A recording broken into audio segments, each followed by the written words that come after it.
Today I'm going to review these LED light strips. This is made by the company Tenmiro, and it's a popular product on Amazon as far as LED strips are concerned. So they have a lot of reviews, a lot of purchases, but there are a couple things I wanted to take a look at and see if they're really any good. As far as price goes, these are one of the cheapest lights on the market.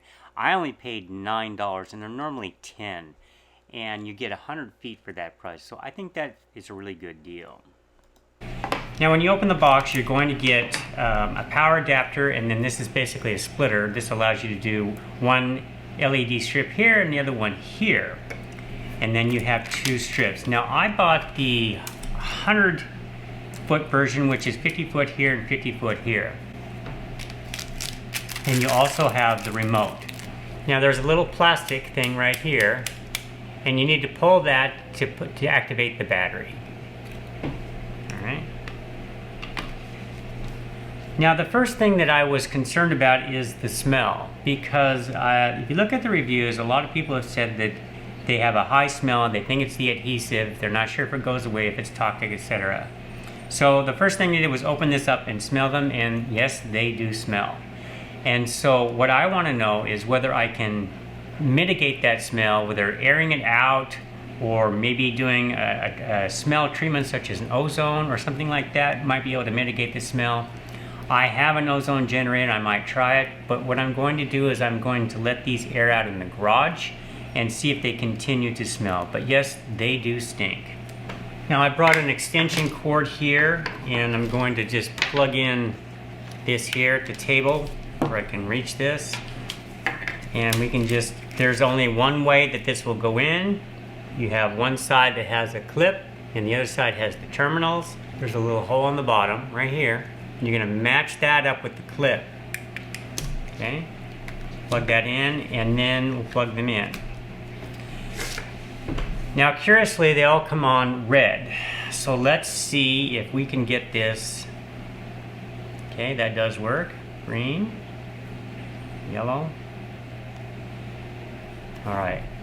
So for whatever reason, when you first turn them on, they go red. And let's check the other one. The other one will be red too, because we've already told it to be red. But nonetheless, when you first plug them in, they go red, because I've already tested this.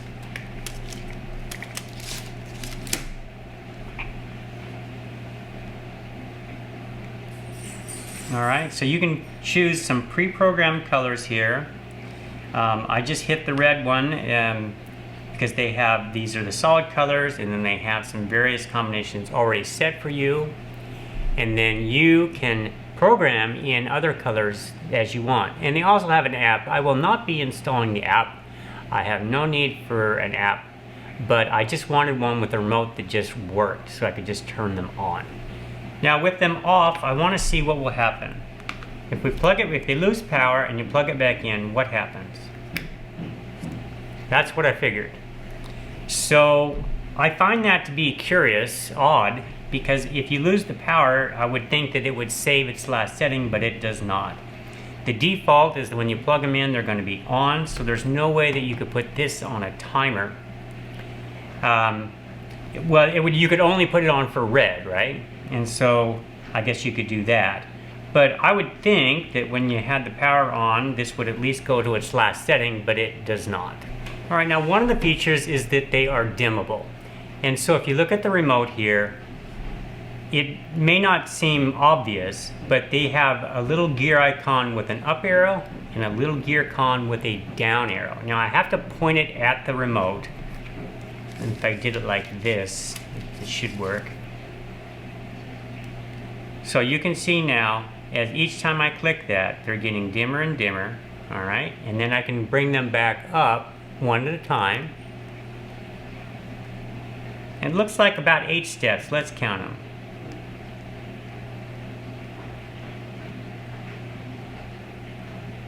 9 steps. I was pretty close on my guess. So there are 9 steps of dimming, and it will stay, the dimming will stay at the volume you had it, not the volume. The level of brightness will stay at the level you had it before, regardless of what color preset that you're using. So I like these presets because this allows you to just have some defaults. And when I walk around at night, I see a lot of homes that have these nice purple tones in there at night, or maybe some of them have maybe a more of an orangey tone. Okay, so they have some pre-programmed setting, and that makes it pretty handy because then you don't have to manually record or program all of these different settings. And so everything here has worked great. It's able to select any color that they've had. It looks like they are all lit. I've wanted to know whether each and every single LED worked. I will have to unroll it to find that, but at least by looking at it, it looks pretty good. When I say blue, I don't see any others that are turning a different color. I have read on various RGB strips where they would have like one or two would be a different color, like if this maybe had a couple were red or a couple were green. I don't see anything other than the colors that you have selected. So all the greens are green, all the reds are red, all the blues are blues. So that's a good sign. So far they're working out pretty well as to how it was designed. Now there's also a W here, and that's supposed to be, I suppose, white. Now to me that looks a lot on the blue side, and I'm looking in here and it looks like maybe I'm seeing a little bit of color variation in here from blue to maybe yellows. All right, now one of the features that is I guess required in these LED strips is that being able to cut off where it was too long. So the instructions say to cut on the cut line. So if you take a look here and we look at these, so let's take a look at these here. We've got about 5-6 LEDs, and then you'll see here where they have 24 volts, green, red, and blue. I've got that upside down because it's going to be backwards. But you will see a wide spot here, and what this is this basically is your cut line. So you should be able to cut right along that center. They don't have a pair of scissors marked or anything like that, but if you cut right down that middle there, it should be where you could cut these. We will try it. The next feature is the adhesive backing. So if we flip the lights over like this, here you just pull off the strip here, and then there is your adhesive backing, and that really is quite sticky. So I'm not sure how repeatable this is, or that it will, once you press it, it stays. What I'll probably do is go out into the shop, unroll it, and go to the end and try one there on a less critical piece. What I'm going to be doing is I'm going to be putting this in my motorhome, and I'm going to run it down one side and back on the other if I can find enough wood to make that happen. And then anything that's left over, then I'll just trim at the very end. So I think the best thing to do would be to do a test on maybe the last one at the end and make sure that I'm cutting at the right spot. So what I've done is this. I rolled this all out and I went through every light one by one, and every one of my lights are on as it should be. And so I also out here in the shop turned it on the white setting. Now I'm looking at the camera. The camera does pick up fairly blue, and that's what I suspected. So the white is on the blue side, you know, because these are all about color spectrums, and you can get different color temperature lights, you know, like when you buy fixtures at home, so maybe they'll be towards the orange or the yellow side. These are definitely towards the blue. So that is just the default setting here at the W. But you can program in other colors here on these DIY buttons. It looks like we have 6 DIY buttons. See? 1 through 6. So if you don't like that white and you want to change it to a little bit more on the yellow side or the orange side, then you can do that and program again to one of your DIY buttons. The only thing I don't like about it is that you would have to remember which is which, because they didn't come with like a little label that you could label saying, well, that's my, you know, W version 2 or whatever the case may be. But it does work as expected, and I tested the stickiness, What they want you to do is they want you to clean the area that you're going to go on. So I did a little here on my table saw, clean this a little bit. And you can pull it off. I don't know what's going to happen over time, but you can pull it off. It's not like it is super strong, but I think it's probably strong enough to hold the lights. I don't know how many times you could do that or how well it would work on, say, paint, because I have not tried that yet. For my application, I'm going on wood because I have a lot of wood in my motorhome. So what I'm going to do is I'm going to let these run for a while, and I'm going to let them air out here in the garage and see if we can get less stink over time. Now, one other thing I forgot to mention is that the heat. I wanted to see how warm they are. And, you know, the manufacturer recommends not running them all together because it can't dissipate heat. But when they're rolled out like this, I can barely feel any heat at all coming out from an individual LED. So spread out on the table like this is not going to be any issue. We're not going to build up heat. But I just thought I would mention that because I wanted to see how hot the LEDs got. Alright, here's my setup. I've got a fan here going through the ozone generator.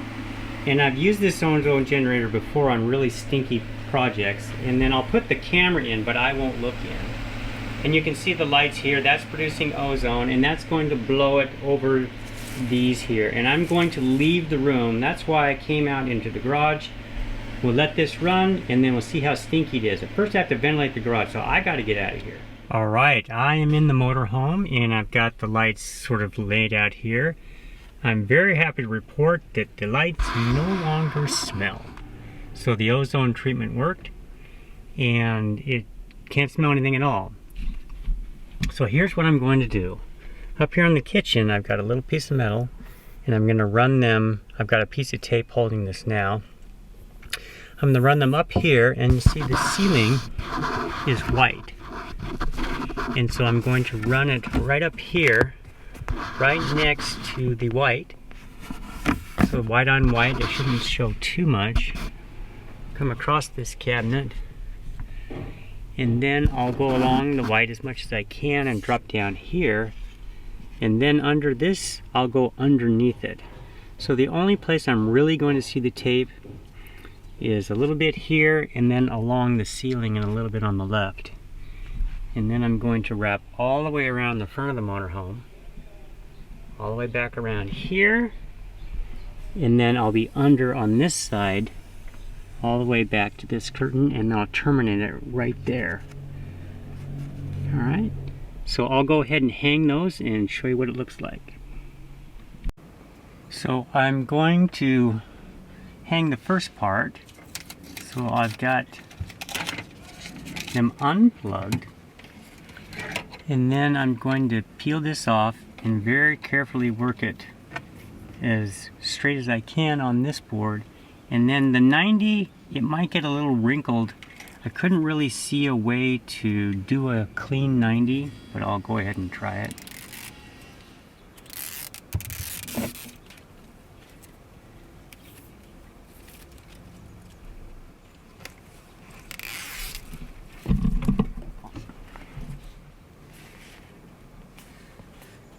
Alright, I've got this last little strip here, and I'm going to bring it over here and then cut it off. Let me show you how I'm going to do that.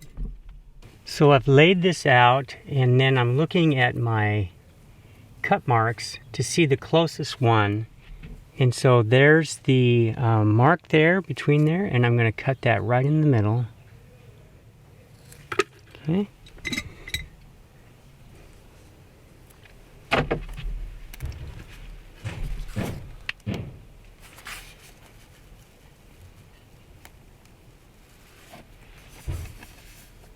Wow, that worked out great.